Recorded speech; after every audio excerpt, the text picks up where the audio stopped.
Good morning बच्चों।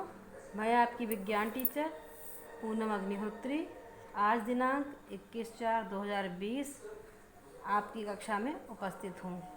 हमारा आज का पाठ अम्ल क्षारक एवं लवण के विषय में बताता है।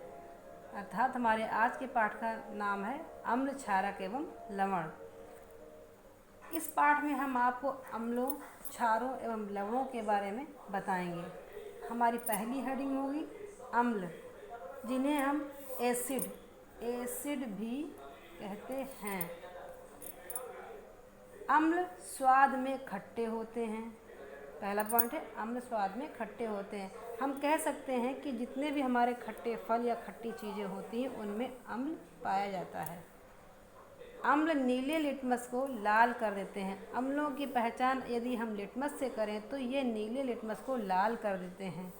ये जलीय विलयन में H आयन देते हैं और वो H आयन, जिसे हम H आयन या प्रोटॉन भी कहते हैं, जल के अणुओं से क्रिया करके हाइड्रोनियम आयन बनाता है।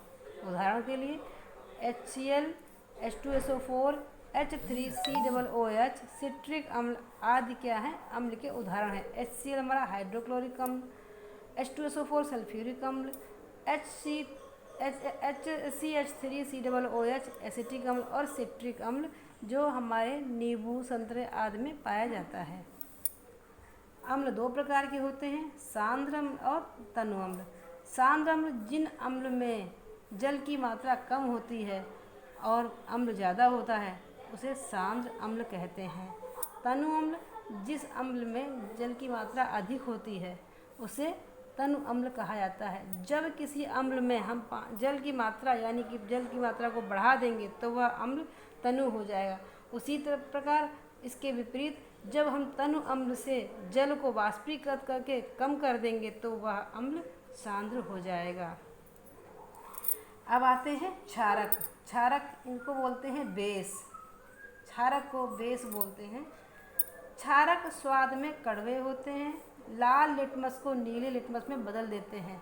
अर्थात क्षारक का स्वाद कड़वा होता है और ये लाल लिटमस को नीले लिटमस में बदल देते हैं। लिटमस एक प्रकार का पेपर होता है जो लाइकेन नामक पौधे से बनता है। यह एक प्राकृतिक सूचक है। ये जलीय विलयन में OH आयन देते हैं। कौन? क्षारक जो हैं वो जलीय विलयन में OH आयन देते हैं। क्षारक के उदाहरण हैं NaOH, KOH और NH4OH। ठीक है। क्षार जल में घुलनशील क्षारक को क्षार कहते हैं। क्षार क्या है? जल में घुलनशील क्षारकों को ही क्षार कहते हैं। तो ये हमारा था अम्ल एवं क्षार। अब आते हैं सूचक। कोई भी रासायनिक पदार्थ हमारे सामने अम्ल है या क्षार है, इसको हम बिना टच किए एवं बिना स्वाद लिए कैसे पता करेंगे कि ये अम्ल है कि क्षार है? इसके लिए हमें सूचक की आवश्यकता होती है। किसी भी रासायनिक पदार्थ को अम्ल एवं क्षार से पहचानने के लिए सूचक की आवश्यकता होती है। ये सूचक इस प्रकार हैं। सूचक किसी दिए गए विलयन में अम्ल या क्षारक की उपस्थिति को दर्शाते हैं। इनका रंग या गंध अम्लीय या क्षारीय माध्यम में बदल जाता है। मतलब क्या है कि किसी भी माध्यम में अगर अम्ल या क्षार है तो सूचक जो हैं वो अपने रंग और गंध को बदल देते हैं। सूचक किसी दिए गए विलयन में अम्ल या क्षारक की उपस्थिति को दर्शाते हैं। इनका रंग तथा गंध, किनका रंग और गंध? सूचक का रंग और गंध अम्लीय या क्षारीय माध्यम में बदल जाता है।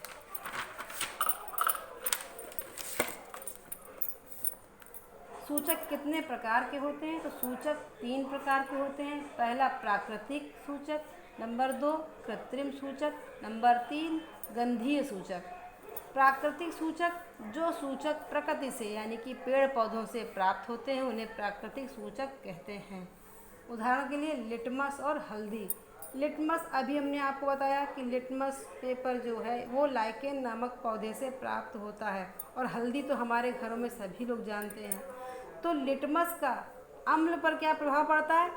नीले लिटमस को अम्ल जो है वो लाल कर देता है और क्षारक लाल लिटमस को नीला कर देता है। क्षारक के लिए हम साबुन का उदाहरण ले सकते हैं। जब किसी साबुन में हम लाल लिटमस को टच कराएंगे तो वो नीला हो जाएगा। अब आते हैं हम हल्दी पर। हल्दी का अम्ल में क्या होगा? हल्दी पीली होती है तो अम्ल में उसका असर पीला ही रहेगा, उसके रंग में कोई बदलाव नहीं होगा। परंतु जैसे ही हल्दी क्षारक के संपर्क में आएगी वह लाल हो जाती है। आपने देखा होगा कि जब हल्दी में चूना मिला दिया जाता है तो उसका रंग लाल हो जाता है, यानी कि चूना क्या है? एक क्षारक है। अगला है कृत्रिम सूचक। वे सूचक जो रसायनों द्वारा बनाए जाते हैं कृत्रिम सूचक कहलाते हैं। रासायनिक प्रयोगशालाओं में रसायनों द्वारा कुछ सूचक बनाए गए हैं। उनमें से पहला हमारा है फिनोल्फ्थलीन और दूसरा है मेथिल ऑरेंज। फिनोल्फ्थलीन क्षार में गुलाबी रंग देता है, अम्ल में कोई परिवर्तन नहीं करता। उसी तरह से मेथिल ऑरेंज क्षार में पीला, क्षार में कौन सा रंग होता है? पीला रंग देता है और अम्ल में लाल रंग देता है। फिर है गंधीय सूचक, यानी कि गंध के द्वारा सूचक।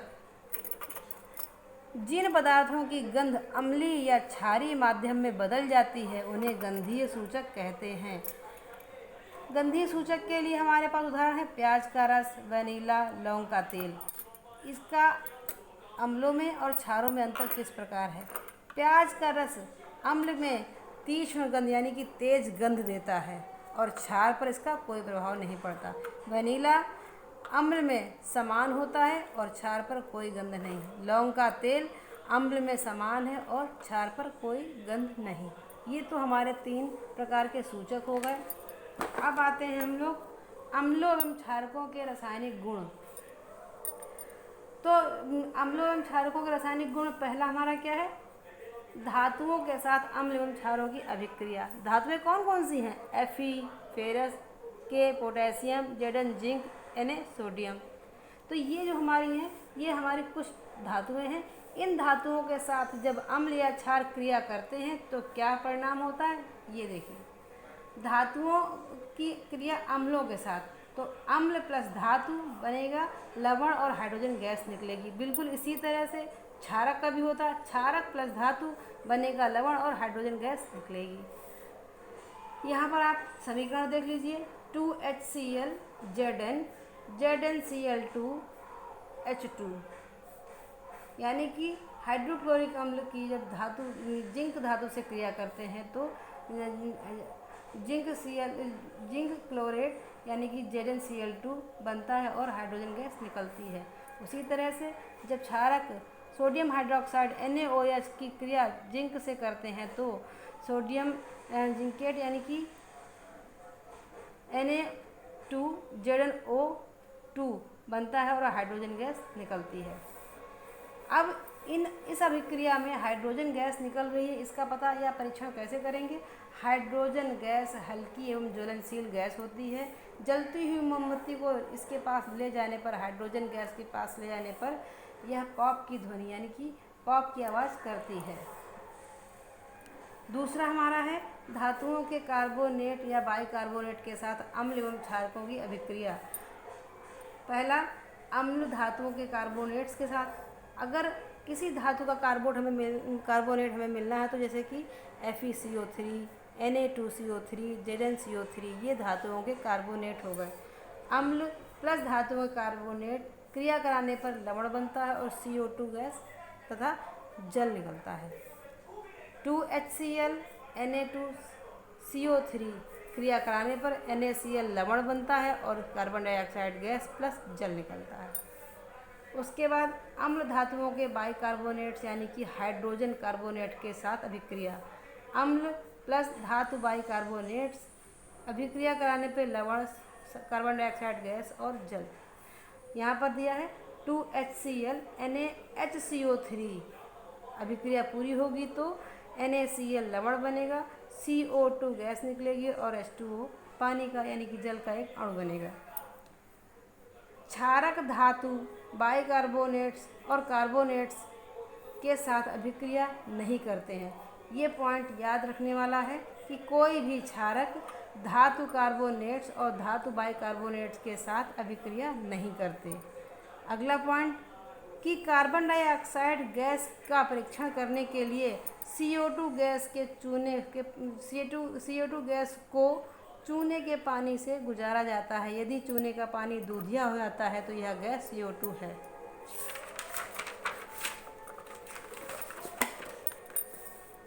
अम्ल एवं क्षारक की परस्पर अभिक्रिया। तीसरा हमारा क्या है? अम्ल एवं क्षारक की आपस में अभिक्रिया। तो जब अम्ल और क्षारक की आपस में अभिक्रिया कराते हैं तो लवण प्राप्त होता है और जल।